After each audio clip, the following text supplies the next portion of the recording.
Hello, everybody. I'm very, very happy to be here at the second annual Buddhist COVID-19 conference. And I want to thank my friend, Dr. Laszlo Boros, for inviting me here. I'm going to talk a little bit about some of the things that I've learned from researching for my new book. And I hope many of you will read this book and will purchase it.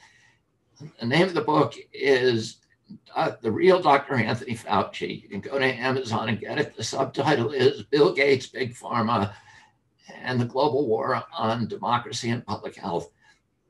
And I want to say, as a full disclosure, that I make no money on the book. All the profits, my profits, go directly to Children's Health Defense, where they will fund our litigation, our advocacy, our communications, and all the research that we do. That is, I think, very, very important to our entire community. One of the things that I've learned from researching this book, and by the way, one of the things that you can do is to buy the book, because I'm getting pre-purchases of the book. We're now over about 10,000. If we can get to 20,000, it goes on the New York Times bestseller list, and it will automatically go on Amazon's bestseller list, which will make Amazon really mad, which is something everybody here should be happy about. One of the things, I've really taken a deep dive into Anthony Fauci and his history. I've looked into his HIV research, into the whole history with the AZT and the fraud that was involved there, the children who died in those experiments, and nobody doing things, kind of research that a deep dive that nobody has done before. But one of the things that has been most revealing to me has been to be able to trace and track the military and intelligence agency involvement in this entire biosecurity agenda that Tony Fauci and Bill Gates have been the front people for. But it's an agenda. A lot of us look around and they see all of these countries doing the same, imposing the same totalitarian controls in lockstep with each other, and at every level of government. And we wonder to ourselves, how is this possible? How did they all know what to do?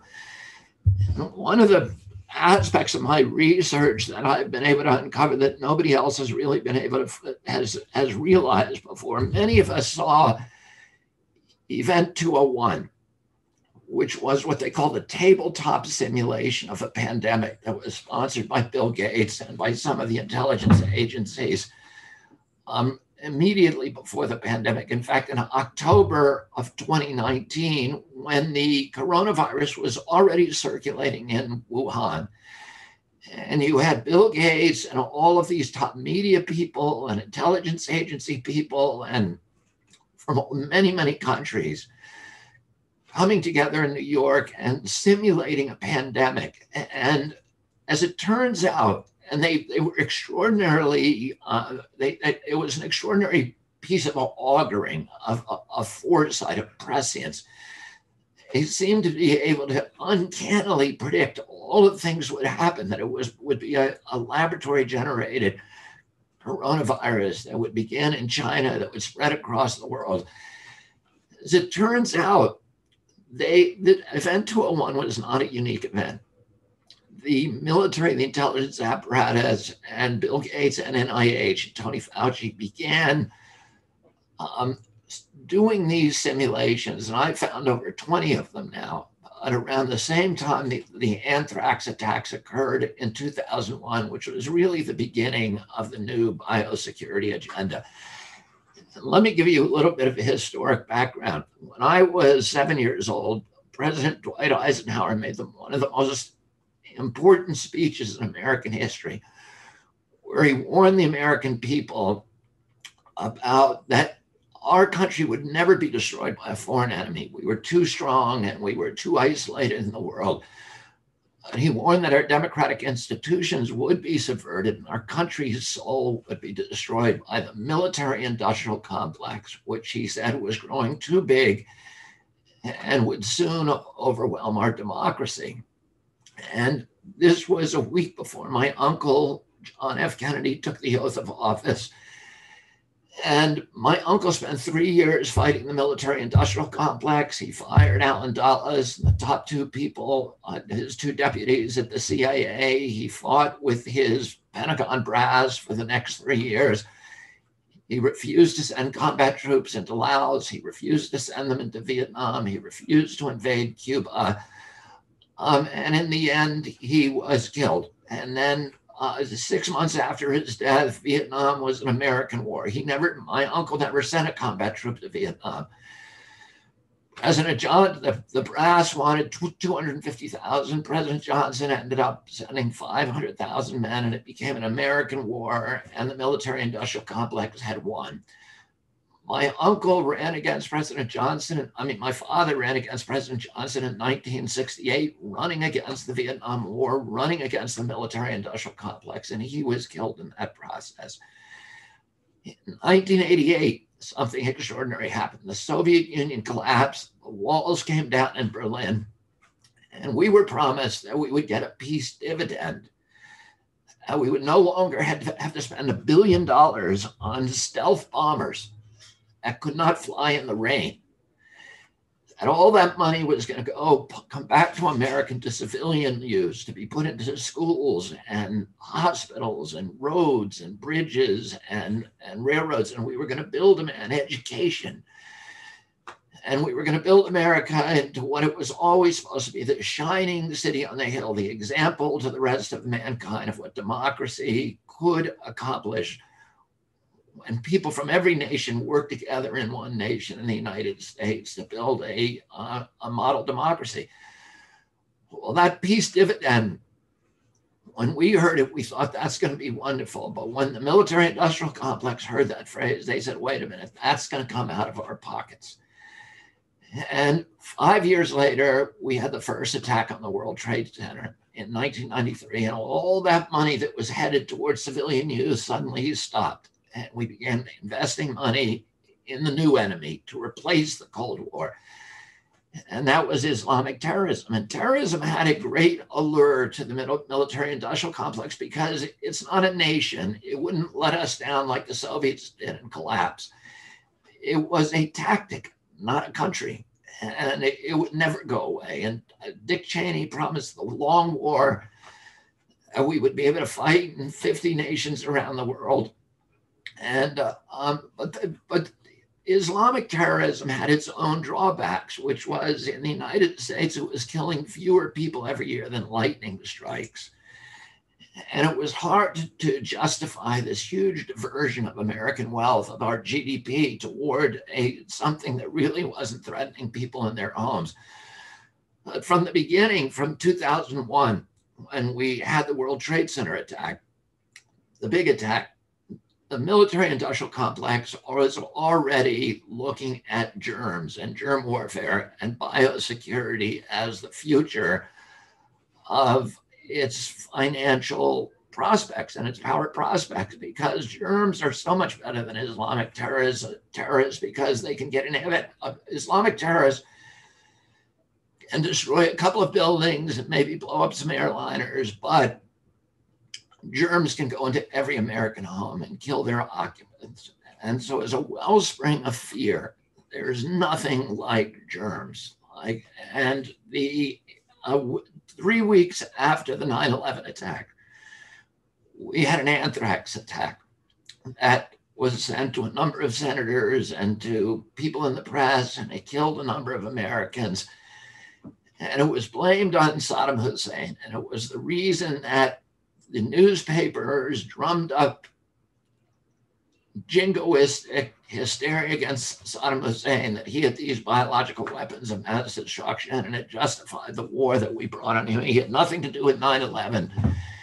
He had nothing to do with anthrax. A year later, the FBI completed its investigation and said that the anthrax that was used in that attack had come from the U.S. military laboratories. So somebody associated with the U.S. Army had, for their own reasons, sent out that anthrax. And by then, we were pumping billions of dollars into biosecurity. Prior to the anthrax attacks, we were spending about 130 million a year in biosecurity. Afterwards, we were spending 6 or 8 billion. And Anthony Fauci struggled to get his part of that. And he ended up getting about $1.6 billion a year from the military, from BARDA, from DARPA, from the Pentagon. And at that point is when he started doing these gain of function studies. And the gain of function studies are what they call dual use studies. They're the studies that allow you to pretend that you're developing a vaccine, but you're actually developing a bioweapon. The military was interested in that. We signed a treaty in 1972 that said we can't develop bioweapons anymore, but we can develop vaccines and dual use technology. Well, the military industrial complex began funneling huge amounts of money into that, what they called biodefense, but it was really about developing weapons technology, of increasing the pathogenesis of wild coronaviruses and flu viruses and other viruses to make them transmissible, to make them more pathogenic to humans, to make them more virulent and more deadly in humans. And of course, Tony Fauci in 2014, a number of his little bugs escaped from three labs across our country, and 300 prominent scientists and a letter to President Obama saying, don't let Tony Fauci do any more of these experiments. He shut down 21 of those studies, but he began funneling studies through a zoologist grifter who was associated with the U.S. military, Peter Daszak, Fauci began laundering money through Daszak into the Wuhan lab to develop bugs in that lab. And that was part of this huge military. Tony Fauci has a $6.1 billion civilian budget and $1.6 billion budget that comes from the military. So his total budget is about $7.7 billion. And his military functions are absolutely critical to his power. He's able to give away an extraordinary amount of money every year. He gives away about 13 times what Bill Gates gives away annually.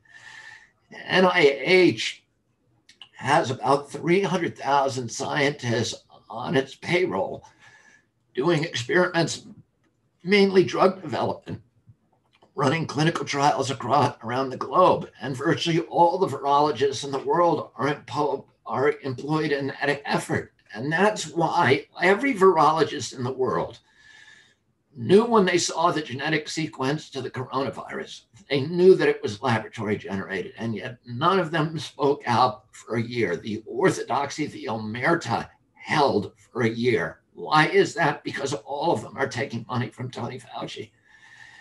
And that's how he exercises control. He can destroy careers. He can ruin institutions. Whole universities in our country like Harvard, Baylor, Berkeley, Columbia are getting hundreds of millions of dollars a year from Tony Fauci. And if they do the wrong kind of science, if there's a faculty member of those universities who say, wait a minute, I want to study the links between vaccines and autism, a deputy of Tony Fauci will call the dean of that university and say, if you let that clown do that research, we will bankrupt your university. So he not only dictates what science gets done, he dictates what science does not get done around the globe, and he dictates the outcome of that science. He's the most powerful medical official in history. And as we've seen now, he has the power to shut down the global economy, to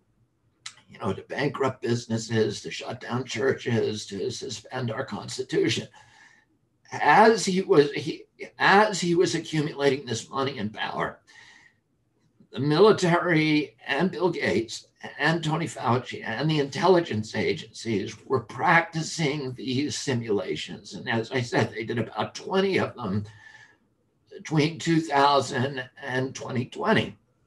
And what they would do is each one of them would bring in different groups of people.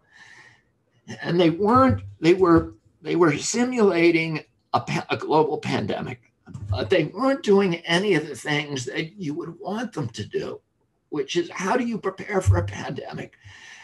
How do you make sure, how do you build people's immune systems? How do you warehouse and stockpile vitamin D and vitamin C and zinc and the things that people are going to need that are going to make them healthier? How do you train the population to stop, drinking sugar drinks? And to improve their diets and get exercise? How do you develop a communications infrastructure so that when you do get a pandemic, all of the doctors are talking to each other, and the people who are on the front line developing treatments like ivermectin and hydroxychloroquine, they're able to report those in a way that will get attention for the things that actually are working around the globe, and allow doctors to treat patients in different ways and communicate with each other to a central repository for that information. How do you develop isolation hospitals, which is traditionally what we used to do with people who are sick? You used to put them in an isolation hospital. You don't isolate healthy people. You isolate the sick. You isolate the vulnerable. You don't take an older person who gets sick and put them in a nursing home with a lot of older people who are not sick and kill them all. None of that was discussed. It was never discussed in any of these simulations. How do we preserve constitutional rights in a pandemic? In the United States Constitution, there is no pandemic exception. And by the way, in the American Revolution, the framers of the Constitution knew all about pandemics. During the American Revolution, the armies of New England, George Washington's armies, were sidelined for 3 months because of a smallpox epidemic.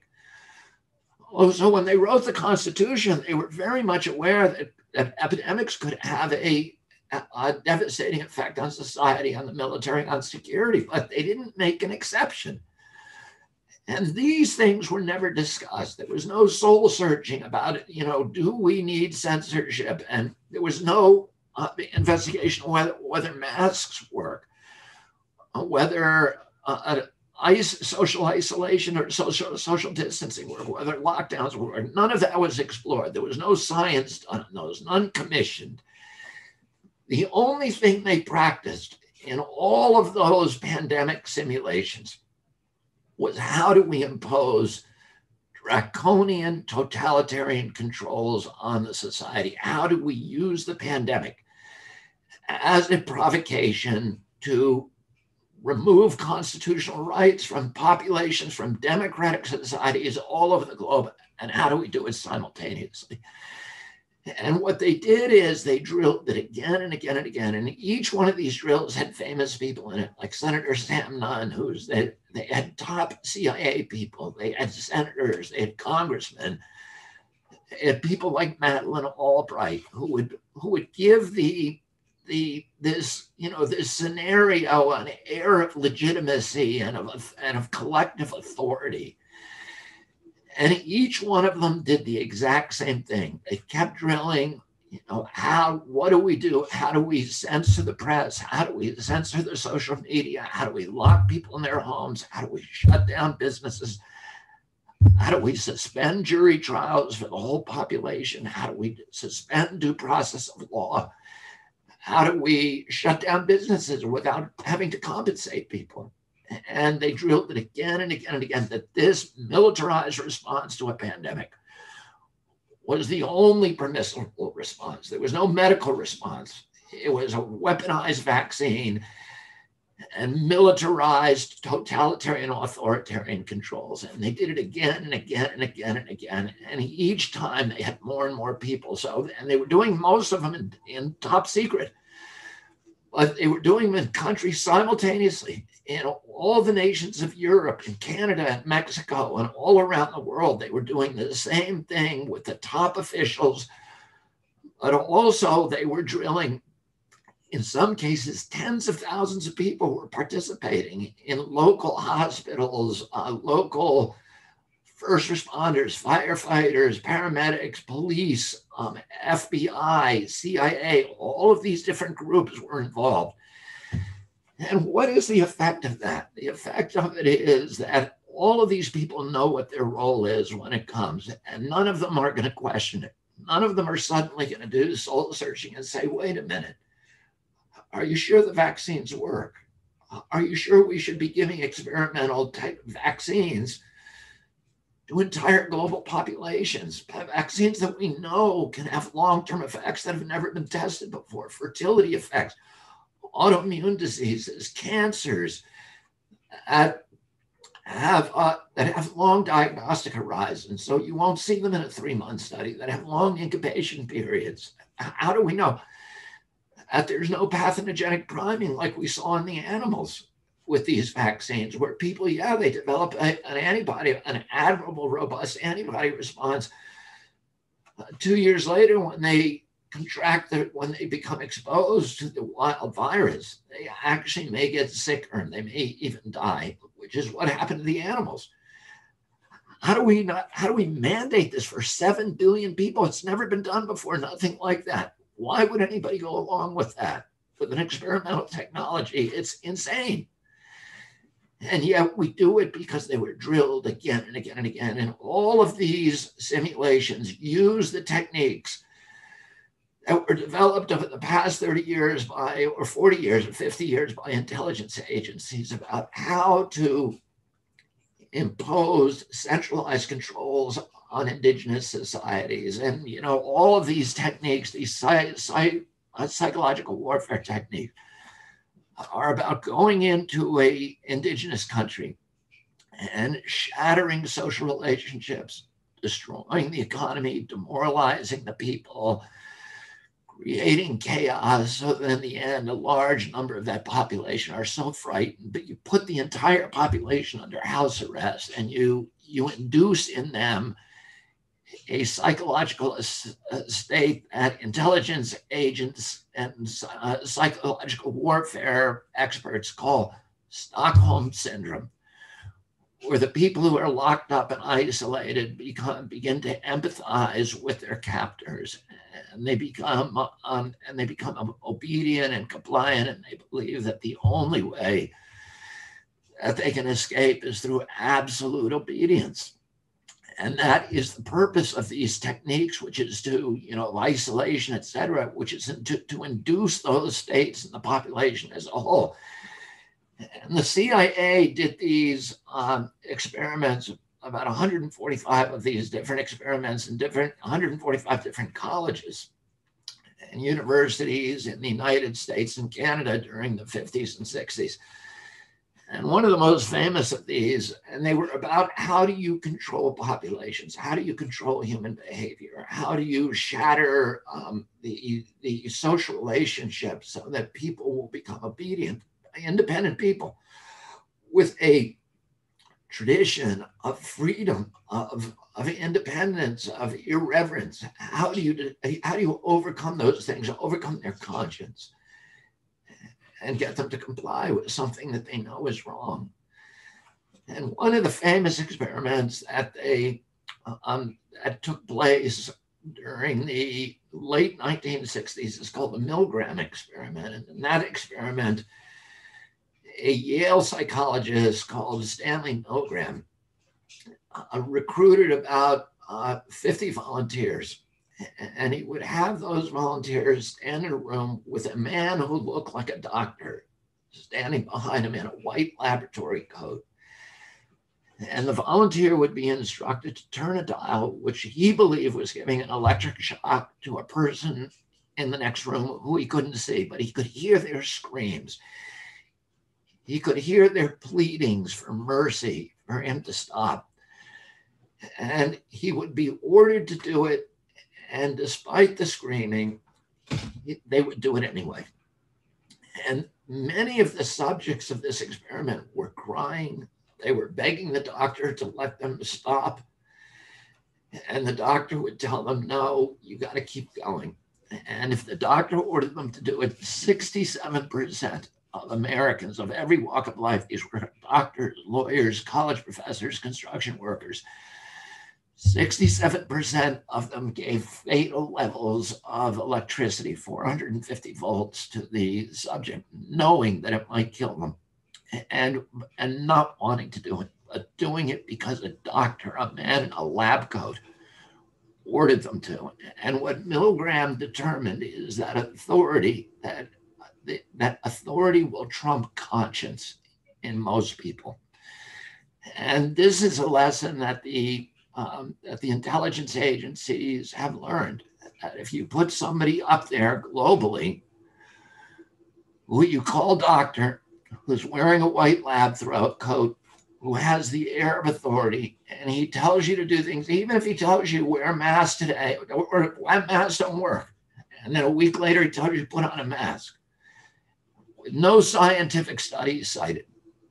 You'll do what you're told, and then a month after that he tells you now put on 2 masks. You'll do it, and he'll keep putting them on and on as long as that guy keeps telling you to do it. And all of these psychological warfare techniques are designed to do is to overcome critical thought, overcome any kind of spiritual connection that we have, any kind of analytical mind, and to override democracy, to override our conscience, to override our capacity for critical thought, and get us to comply.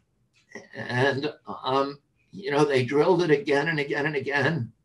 And the first big one of these was called Operation Lockstep, because the point was to get many, many different government agencies and individuals from the corporate world, from the medical regulators, from the military, from the intelligence agencies, from the local police, from the first responders, in countries across the globe, all to walk in lockstep and all to do the same thing at the same time, to enslave our societies and to clamp down these suffocating totalitarian controls. And so what I would say to all of you is, by being there today at this conference, you are resisting. And that's what we all need to do. We need to resist. We need to educate each other. And we need to reteach our brothers and sisters who are not in that room with you how to come back to the world of critical thinking and how to see the truth of what is happening to all of us around the globe, and to reclaim our democracy, to reclaim our governments, to reclaim public health, and to protect our children. Thank you all very much.